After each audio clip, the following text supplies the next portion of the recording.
Makilahot tayo.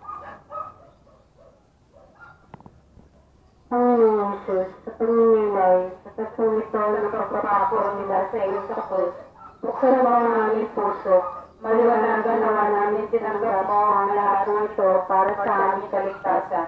Papalalatin mo ang aming magkaroon ng bisa sa aming buhay at sa kapatiran, ang iyong pagliligtas.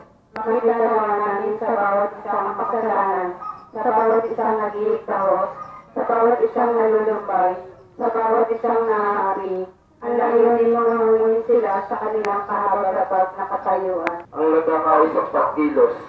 Ang biyaya ng Diyos ay hindi nagkukulang sa atin. Hindi tayo dapat sumuko. Ang aking biyaya ay sapat-sapat para sa inyo. Kung tayo man ay marapa, kung tayo man ay magkasala, huwag tayong panghinaan ng loob. Sa tulong ng Diyos, muli tayong magsikap, muli tayong tumayo. Panalangin. Panginoong Jesus, ikaw ay narapa sa ikalawang pagkakataon. Ngunit muli kang bumangon. Hama kami sa aming ngunit naman namin ang at itamit mo lagi ang kapangyarihan. Tuloy na magpunyagi sa kabila ng aming mga pagkabigo. Ikaw ang aming lakas at tiyak na tagumpay sa anumang hilahil na dapat namin pagtasin. Ikaw ang sagot sa lahat ng aming alalahanin. Kaya, Panginoon, umasa kami sa iyo. Hindi mo kami sisipayuin. Hindi mo kami bibiguin. Amen. Ikalawang misteryo sa hapis.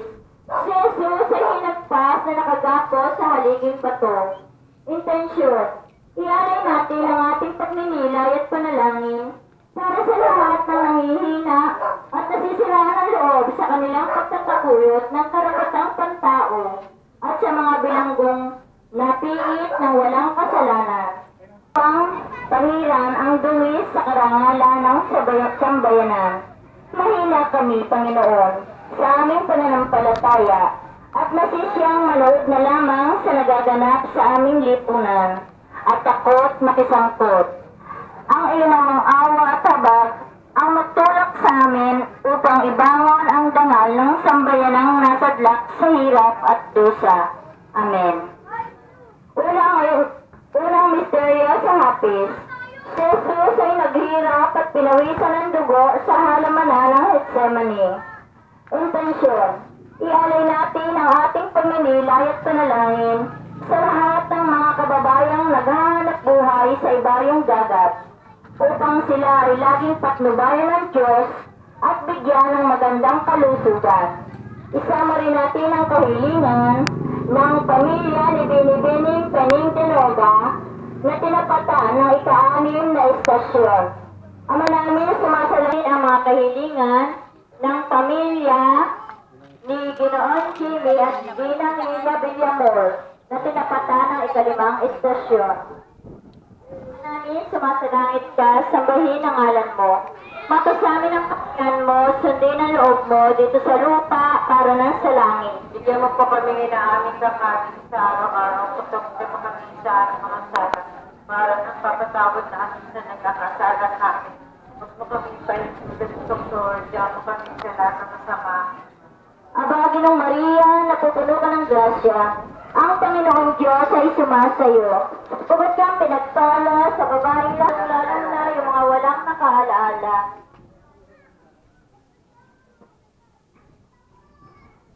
Ika-5 estasyon. Si Jesus ay tinulungan ni Simon ng Sirene sa pagbubuhat ng krus. O Jesus, aming manunubos, sinasamba ka namin at pinapupurihan. At pagkamatay sa krus, sinamu mo ang aming kaligtasan. Pagninilan.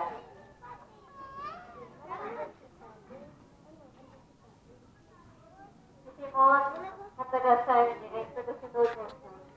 Nunood siya sa mga nagaganap. Nahabag siya kay Jesus na pinarurusahan. Natatakot naman siya basta't tumulong. Kahit na si Jesus ay nadarapa sa pagbabasa ng krus, kinakailangan pa niya siya'y utusan.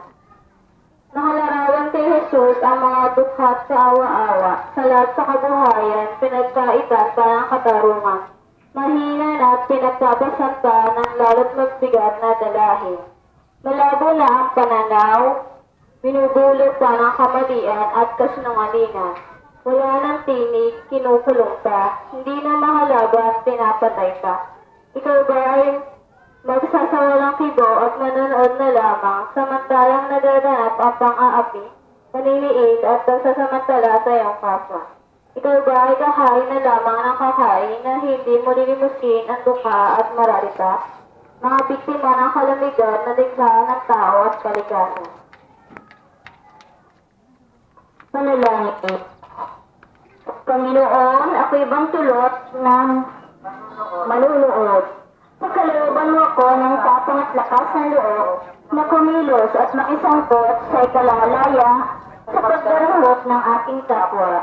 Tulungan mo akong ibangon sila sa pagkakahandusay kung paanong inuulat ang kanilang mga mata sa liwanag ng magandang pananaw at kung paanong pupuspusin sila ng ligaya at pag-asa sa kabila ng kanilang pagdurusa. Inaari mong personal na paglilingkod sa iyo ang anumang kawang-gawa sa mga salanta, dukha at kaawa-awa. Marating nawa sa mga tunay na nangangailangan ang kaloob na tulong ng mga pinagpapalat at tumawa sa mga ganit at kapagsamantala. Amen. Ikalimang misteryo sa tuwa, ang pagkatagpo kay Jesus sa templo ng Jerusalem. Intensyon, ialay natin ang ating pagninilay at panalangin sa mga taong ayaw makisangkot at makiramay sa kapwa at lipunan na sana'y asigin ng Diyos ang kanilang kalooban.